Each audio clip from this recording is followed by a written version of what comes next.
Okay, let's have a look at this first cue. What are the real opportunities and costs of taking a lower paying employed role versus staying freelance, and how do you evaluate whether the trade-off is worth it?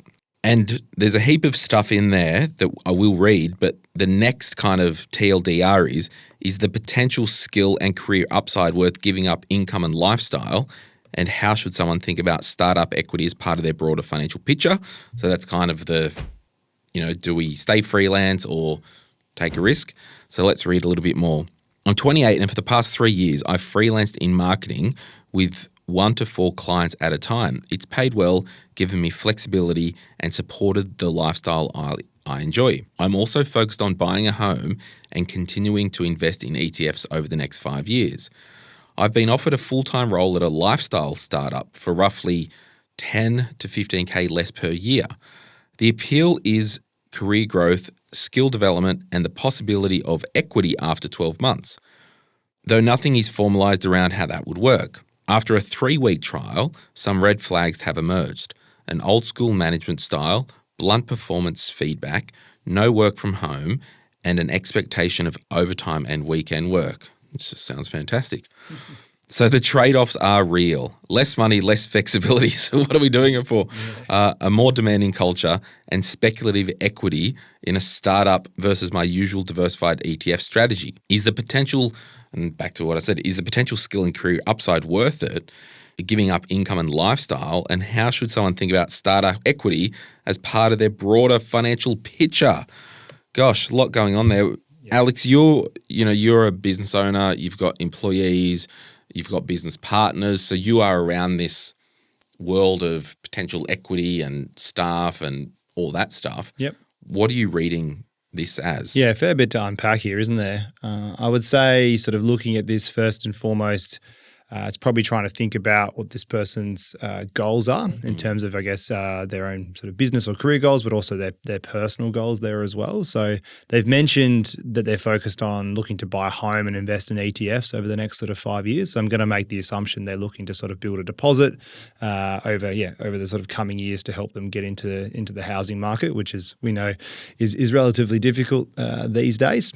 So I would then sort of use that probably as my foundation to then try and answer these other questions for myself. So I guess the initial thing, as you've circled there, is that 10 to 15K less per year. Yeah. So we don't obviously have all the answers here, so we'll have to make some assumptions. But like if that was going to be the case going forward over, say, the next sort of 5 years, that's at least sort of 50 grand less than what they would make from their current sort of lifestyle. The dangled carrot is like, oh, you can own some of this business. Yeah. So if we want to jump into that straight away, with nothing formalized, that's effectively worth zero. So if I was going into an arrangement like that, I would want, pretty clear KPIs of what would need to be hit to achieve whatever that form of equity sort of was, how it would work. It doesn't sound like they're going to get it from this mob anyway. It doesn't sound like it. No, again, trying not to read between the lines too much here, but I guess. No, go for it. We like to have fun. Right, let's speculate. It sounds like effectively that was a carrot which was promised, which hasn't necessarily been delivered on. But I think it's more because they've done the 3-week trial, and given all the crap, the old management style, she's had no feedback, no work. I don't think it's ever going to be there. I would agree. So that would be a red flag for me as well. If there's nothing in writing in terms of how this basically works, because that is a large sort of trade-off for taking the 10 to 15K. But it's a showstopper anyway if it's a shat culture. For sure. And then you got to look at the other red flags, as you sort of mentioned, obviously, the culture, she's not vibing or he's not vibing. No, it is a chick.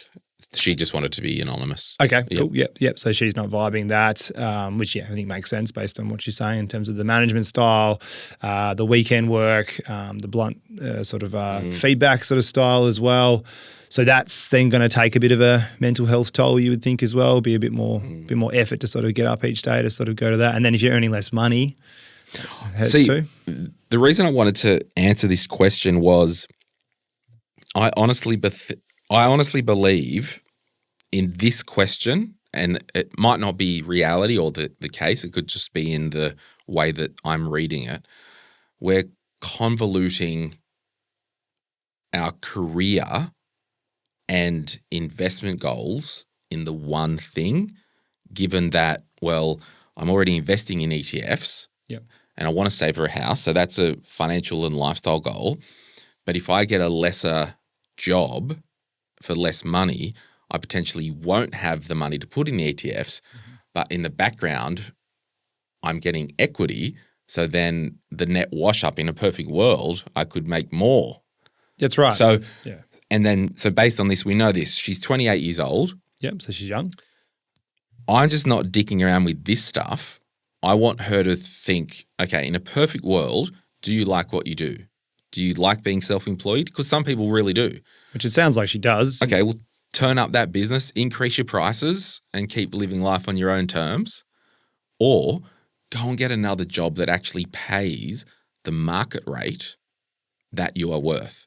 Yep, I agree. And then any equity and buy-in, because we just don't want to build our life on another business owner's gunners. And well, the other thing with that as well, it's like, what's the potential liquidity of that equity in the future as well? Like, it's likely to be wrapped up in there for a long time. So really, you'd only probably take this if the career lever, if you want to call that, so taking 10 to 15K less, has a much, much bigger payoff, like you said, whether through the version of equity or, in year 3, the salary doubles now for some reason because of, again, certain KPIs have been achieved or something like that. And I would just say to that, if you are looking at buying a home to live in the coming years, I'm probably looking at capping out the annual 15K into the First Home Super Saver Scheme, then any spare money investing in my own name. Now, if it is a focus on buying a home, and I think it is living, because when people say home, it's usually live in. Sure, you can buy a home that's an investment property, but if it is to live in, I'm definitely capping out the Super Saver Scheme. And even if you're going to only live in it for 12 months or it's a short-term thing, right? Yeah, and even what I would probably say as well, kind of in wrapping this up, if she did the 3-week trial and there was no red flags, it was a new school management style, there was great feedback. No weekend work. No overtime. Yep. If it was perfect, I'm pretty much saying awesome, but we're still not trying to meet our financial goals in our own life on the maybe of equity, because most startups don't, like every founder, I'm included, you're included, our businesses, they're the best businesses ever. They're going to make lots of money. It's going to be the next Instagram. Like, we're all going to the moon, right? Yeah.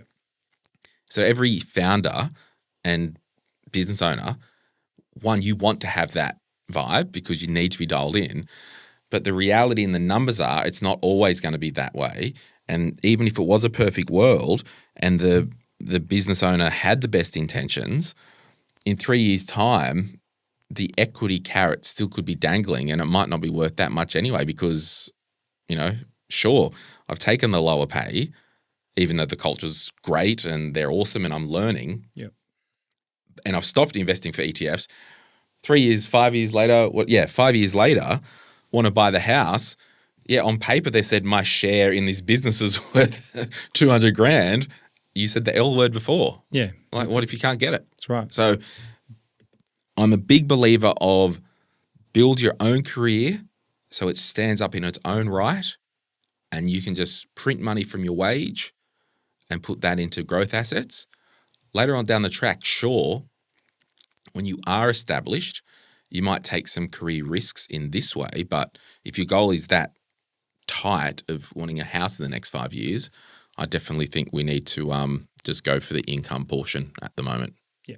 I think once you factor in all the other things, that's the way to go.